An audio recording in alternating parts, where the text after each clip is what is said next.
हम कर रहे हैं राष्ट्रीय आय को मापने की विधियां। इससे पहले की वीडियो में हमने उत्पाद विधि के बारे में पढ़ा था और आज हम कर रहे हैं आय विधि, इनकम मेथड। आय विधि को वर्गीकृत कार्यों के अनुसार विधि या कारक भुगतान विधि भी कहा जाता है। इस विधि में उत्पादन के साधनों को उनकी सेवाओं के बदले में किए जाने वाले भुगतान की गणना करके राष्ट्रीय आय का माप किया जाता है। तो इसी कारण इसको वर्गीकृत कार्यों के अनुसार विधि या कारक भुगतान विधि कहा जाता है। तो परिभाषा करते हैं। आय विधि वह विधि है जो एक लेखा वर्ष में उत्पादन के प्राथमिक कारकों, जिसमें श्रम, भूमि, पूंजी और उद्यम को उनकी उत्पादक सेवाओं के बदले में क्रमशः मजदूरी, लगान, ब्याज, लाभ के रूप में किए गए भुगतान की गणना करके राष्ट्रीय आय का माप करती है। आय विधि की गणना के स्टेप है। फर्स्ट स्टेप है उत्पादक उद्योगों की पहचान और उनका वर्गीकरण। तो सबसे पहले उत्पादक उद्यमों की पहचान की जाती है और उनका वर्गीकरण किया जाता है। वर्गीकरण 3 श्रेणियों में किया जाता है: प्राथमिक क्षेत्र, द्वितीयक क्षेत्र और तृतीयक क्षेत्र। प्राथमिक क्षेत्र वह क्षेत्र है जिसमें प्राथमिक कारकों का प्रयोग करके वस्तुओं का उत्पादन किया जाता है। प्राथमिक क्षेत्र में कृषि और उससे संबंधित क्रियाएं शामिल होती हैं। नेक्स्ट है द्वितीयक क्षेत्र। इस क्षेत्र को विनिर्माण क्षेत्र भी कहते हैं और इसमें उद्यम एक प्रकार की वस्तु को दूसरे प्रकार में परिवर्तित करते हैं, जैसे गन्ने से चीनी बनाना। इसके बाद है तृतीयक क्षेत्र। इस क्षेत्र में सेवाओं का उत्पादन करते हैं, जैसे बैंकिंग, बीमा, परिवहन, संचार आदि, और इसे सेवा क्षेत्र भी कहते हैं। सेकंड स्टेप है कारक आय का अर्थ और उसका वर्गीकरण। What is factor income? पहले कारक आय की परिभाषा करते हैं।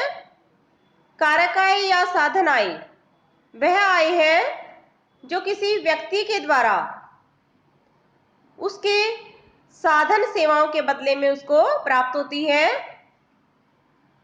जैसे श्रम के बदले में मजदूरी, भूमि के लिए लगान और पूंजी के लिए ब्याज और उद्यमशीलता के लिए लाभ के रूप में प्राप्त आय। कारक आय को विभिन्न भागों में बांटा गया है। फर्स्ट है कर्मचारियों का पारिश्रमिक। इसके अंतर्गत नकद मजदूरी किस्म के रूप में आय और सामाजिक सुरक्षा योजनाओं में मालिकों का योगदान और सेवानिवृत्त कर्मचारियों की पेंशन, इन सबको शामिल किया जाता है। सेकंड है प्रचालन अधिशेष। इसके अंतर्गत संपत्ति और उद्यम से प्राप्त आय को शामिल किया जाता है। यह अर्थव्यवस्था के सभी क्षेत्रों, जिसमें निजी और सार्वजनिक दोनों ही उद्यमों में उत्पन्न होता है, लेकिन सामान्य सरकारी क्षेत्र में प्रचालन अधिशेष उत्पन्न नहीं होता है। प्रचालन अधिशेष की मदें हैं लगान या किराया और रॉयल्टी और ब्याज और लाभ। लाभ के अंतर्गत लाभांश, निगम कर और अवितरित लाभ ये शामिल होते हैं। नेक्स्ट है मिश्रित आय। मिश्रित आय किसान, छोटे दुकानदार या डॉक्टर इत्यादि अपने साधनों, जिसमें भूमि, पूंजी, श्रम आदि सभी की सहायता से वस्तुओं और सेवाओं का उत्पादन करते हैं, तो उन्हें ब्याज, लाभ, लगान, मजदूरी सबके मिली हुई आय प्राप्त होती है।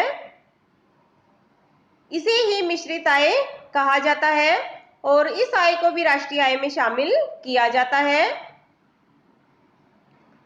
इन तीनों मदों को जोड़कर कारक लागत पर निवल घरेलू आय का अनुमान लगा लिया जाता है। इसके बाद है विदेशों से निवल कारक आय। विदेशों से निवल कारक आय किसी देश के निवासियों के द्वारा विदेशों में प्रदान की गई साधन सेवाओं के बदले में जो आय प्राप्त होती है और एक देश की घरेलू सीमा में गैर निवासियों के द्वारा प्रदान की गई कारक सेवाओं के बदले में भुगतान आय के अंतर को विदेशों से निवल कारक आय कहा जाता है। और विदेशों से निवल कारक आय को निवल घरेलू आय में जोड़कर राष्ट्रीय आय का अनुमान लगा लिया जाता है। इसके बाद थर्ड स्टेप में साधन आय कारक आय का अनुमान लगाया जाता है, एस्टिमेशन।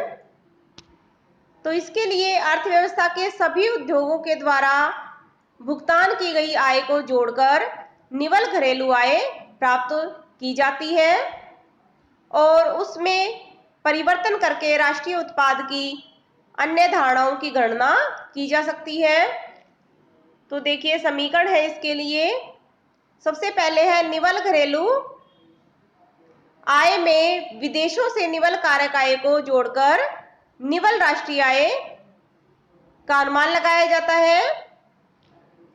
और सेकंड है सकल राष्ट्रीय आय का अनुमान लगाने के लिए निवल राष्ट्रीय आय में मूल्य ह्रास को जोड़ दिया जाता है और बाजार कीमत पर सकल राष्ट्रीय उत्पाद को प्राप्त करने के लिए सकल राष्ट्रीय आय में निवल अप्रत्यक्ष कर को जोड़ दिया जाता है। तो इस तरह से राष्ट्रीय आय की अन्य धारणाओं की भी गणना की जा सकती है। आय विधि से संबंधित कुछ सावधानियां हैं। Precautions regarding income method. First है हस्तांतरण आय, जैसे वृद्धावस्था पेंशन है, बेरोजगारी भत्ता है, छात्रवृत्तियां हैं, इन सबको राष्ट्रीय आय में शामिल नहीं किया जाता है। लेकिन सेवानिवृत्त कर्मचारियों को मिलने वाली पेंशन को राष्ट्रीय आय में शामिल किया जाता है क्योंकि ये कर्मचारियों के पारिश्रमिक का हिस्सा है। नेक्स्ट है गैर कानूनी कार्यों जैसे स्मगलिंग है, चोरी है, जुआ है, इनसे होने वाली आय को राष्ट्रीय आय में शामिल नहीं किया जाता क्योंकि काले धन को भी राष्ट्रीय आय में शामिल नहीं किया जाता है। इसके साथ ही पुरानी वस्तुओं जैसे पुरानी कार है, पुराना मकान है, पुराना टीवी, इनको बेचकर प्राप्त होने वाली आय को भी राष्ट्रीय आय में शामिल नहीं करते हैं। लेकिन इनकी बिक्री पर दिया जाने वाला कमीशन या दलाली वह राष्ट्रीय आय में शामिल किया जाता है।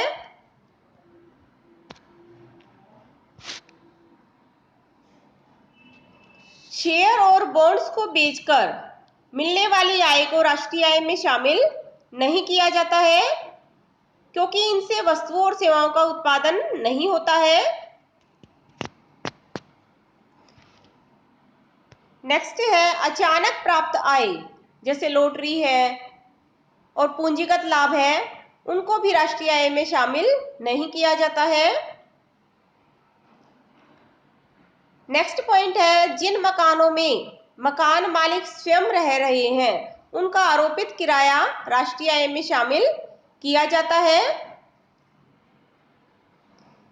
और स्वयं उपभोग वस्तुओं का आरोपित मूल्य राष्ट्रीय आय में शामिल किया जाता है लेकिन स्वयं उपभोग सेवाओं को शामिल नहीं किया जाता है।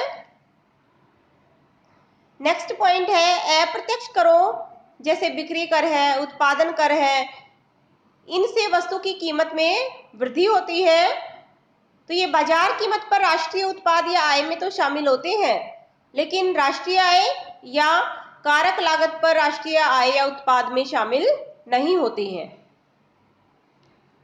तो आय विधि यहाँ पूरी हो जाती है। नेक्स्ट वीडियो में व्यय विधि के बारे में पढ़ेंगे।